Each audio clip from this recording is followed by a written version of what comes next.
is just fantastic. Captain's Log, Subdate 210409.8. As I prepare to lay the smackdown on Magog's anus, I'm going to spend the weekend responding to his unprofessional roast of myself. Both anuses shall be penetrated literally, and I might ask Poe for assistance. Welcome everyone to This Week at Twitter, or Twat. Today we're going to start with Jazbee Spittin. That is her @handle. I had gone through her tweets and tried to work out if this was some kind of joke. I'm still not entirely sure, since the profile reeks of not so humble brags and weird flexes.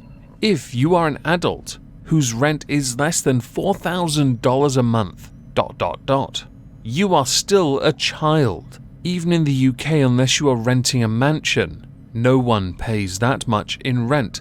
Hell, there are families whose monthly outgoings don't go anywhere near that. And we're talking high roller families.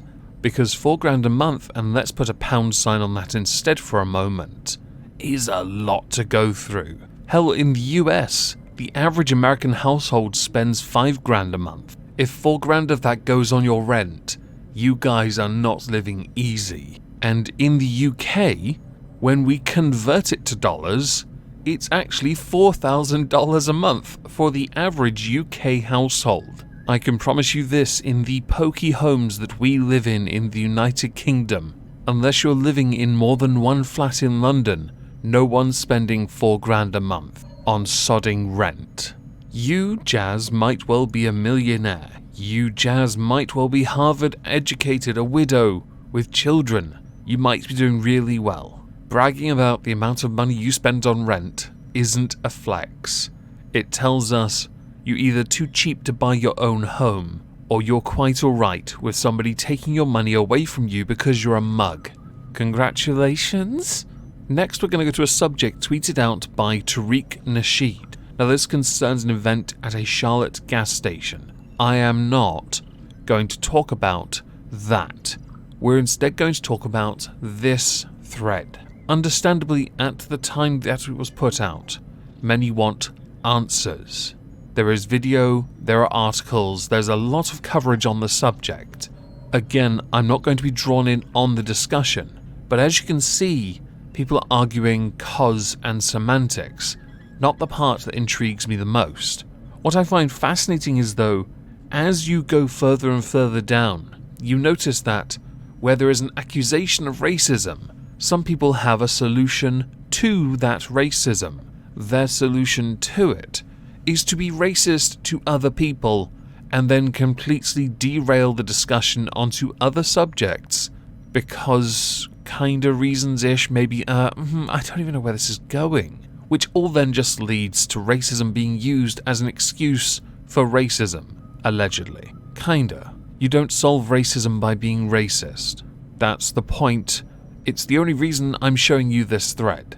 It's fascinating to me because I know some of those involved in the thread, and I find it fascinating because it's actually quite astonishing how little some people know their own history, but also the history of the world. So when the conversation did get derailed, and people then spoke from a more historical stance, it was quite fascinating that people didn't seem to understand cultural history in different continents, and then tried to say, well, it's not worth as much cause skin colour. For the sake of it, racism bad, slavery bad. Find a country in the world that hasn't had slavery. Find a race on this planet that has not been victim of slavery. Good luck.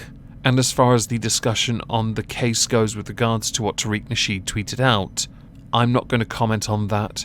It's far too polarized. So next we're going to stay within the theme of what Tariq Nasheed tweeted out and talk about what the Muslim Marine tweeted out. I'm all for your right to own a gun, but as an experienced US Marine, I'm just against you and me as civilians owning a weapon like an AR-15 meant for battle. Many people, and I mean many people, tweet about this being fake news. And there's a historical context. Yes, the AR-15 was originally adapted for the military in like the 50s, I believe as the M16. But An AR-15 is not a military-grade weapon as it lacks an automatic function, something which I believe is prohibited in the United States in the first place. That doesn't stop some from making it automatic, it's just not designed as such. Hell, most guns can be converted to be automatic in some fashion. And no, I'm not going to give you a tutorial of that. I didn't do engineering, alright? As an Englishman, it's very difficult for me to say what you should be allowed to have, when we in the United Kingdom don't even have access to any of that. At best, we get the odd shotgun for clay pigeon shooting, or the odd fox hunt. Or do we? I can't remember anymore. Doesn't matter. The most lethal weapon we have is a Nerf gun. On the political recap stream over on the Moistonian channel, I've often said that I do feel that everyone should be allowed the right to own whatever they want.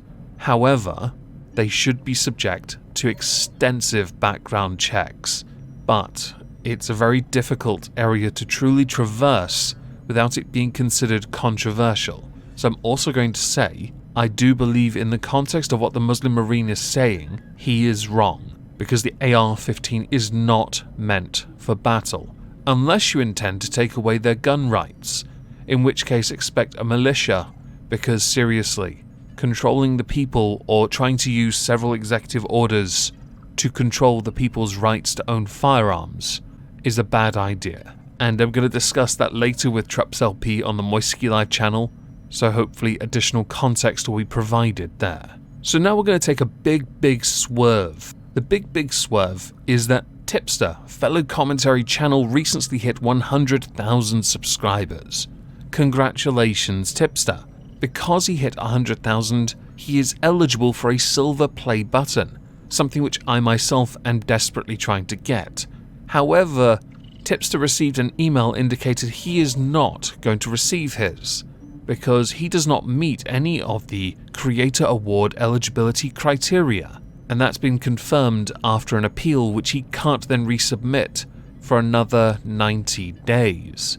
My view on this is that once you hit 100,000 subscribers, it doesn't matter who you are. You have hit 100,000, it is a milestone, and YouTube, by their own rules, owe you a play button. YouTube have had to shift goalposts though on this one. They've shifted it so that because of this, they don't have to give it to you if they don't want to give it to you, which worries people like me who are trying to earn it, because there's also a chance I will equally be rejected, something which I'm not overly fond of the idea of. My view is simply, give him his play button as he earned it.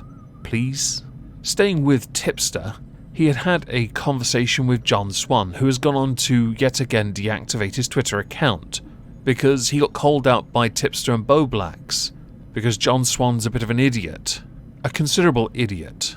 He's the same guy who said that you can't call him a sociopath if you're not a doctor. Well, as I'm not a doctor, I'm going to call you a sociopath, not as a diagnosis, but entirely as a pejorative. You are also utterly tone deaf. These tweets, which no longer exist, prove it. You keep deactivating your account after you prove you have all the emotional maturity and mental maturity and integrity of a wet paper bag. If you're going to stay away from a platform to do some reflecting or perhaps make some other content and not be drawn in on this, might I recommend you actually stay off it. It's not like you have much in the way of credibility at the moment, and it's going to take time and some hard work to rebuild the credibility of your channel, and it's also best you don't take shots at those that have helped you.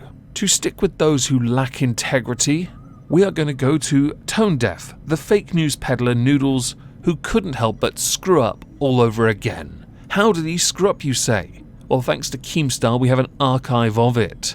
Who could have seen this coming? James Charles exposed by 14-year-old boy who alleges James Charles reached out to him in Instagram DMs, asking him to add him on Snapchat. Blah blah, blah blah blah blah blah. It was a meme, Tone Deaf, and you were called out for that. Earlier this week, Nick Diorio put out an absolute barnstormer of a video, exposing you for being nothing more than a fake news peddler. Now, he did shoot down the idea that you simply can't handle criticism, but I believe it is the single most important aspect of you. because you really can't. Hell, the moment someone archived your tweet and showed it to you, Keemstar being the one, you blocked him. You really are making yourself look more and more like an Ethan Klein shill, aren't you? By the way, you should all go check out Nick Diorio's video, as he adequately covers all of this with other key points, whether that be the conflation of character, the argument of hyperbole. There are more. By all means, go give it a listen. It's good. But you deaf noodles have absolutely screwed up again. You used a meme, a joke no less, that's even referenced in the tags on the video, to make a point against James Charles because views and clicks. And we know you're obsessing over James Charles at the moment, much like H3 in fact, because the majority of your more recent videos are all James Charles. Now I can't hate the player, I really can't. But when he pushes fake news over and over again, it's quite sad. Your Pyrocynical video is another example of this. As we're done, I'd like to know what you think.